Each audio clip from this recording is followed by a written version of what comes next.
Hi అండి. Beans curry non veg స్టైల్‌లో ఎలా చేసుకోవాలో ఇప్పుడు మనం చూద్దాం. ముందుగా బీన్స్‌ని నీట్‌గా కడిగి చిన్న చిన్న ముక్కలుగా కట్ చేసుకొని ఉంచుకోవాలి. నెక్స్ట్ స్టవ్ మీద కడాయి పెట్టి ఆయిల్ వేసి అందులో 2 ఆనియన్స్‌ని ముక్కలుగా చేసుకుని వాటిని ఆయిల్‌లో వేసి బాగా వేయించాలి. బాగా వేయించిన ఆనియన్స్ ముక్కల్లో ఈ బీన్స్ ముక్కలను యాడ్ చేయాలి.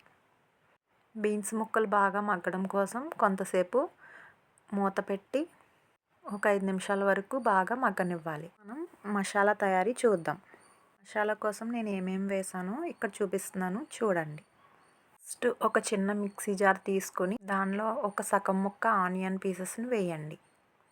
నెక్స్ట్ 2 పచ్చిమిర్చి, చిన్న అల్లం ముక్క, 3 వెల్లుల్లి రెబ్బలు, పల్లీలు, జీడిపప్పు, మసాలా దినుసులు, కొంచెం కొత్తిమీర వేసి బాగా పేస్ట్ లాగా చేసుకోవాలి. ఈ పేస్ట్ను మగ్గిన బీన్స్లో వేసి కొంతసేపు మగ్గనివ్వాలి. బాగా మగ్గిస్తేనే చాలా టేస్టీగా ఉంటుంది కర్రీ. మగ్గిన తర్వాత కొద్దిగా సాల్ట్, కర్రీకి సరిపడ కారం వేసి బాగా కలపాలి.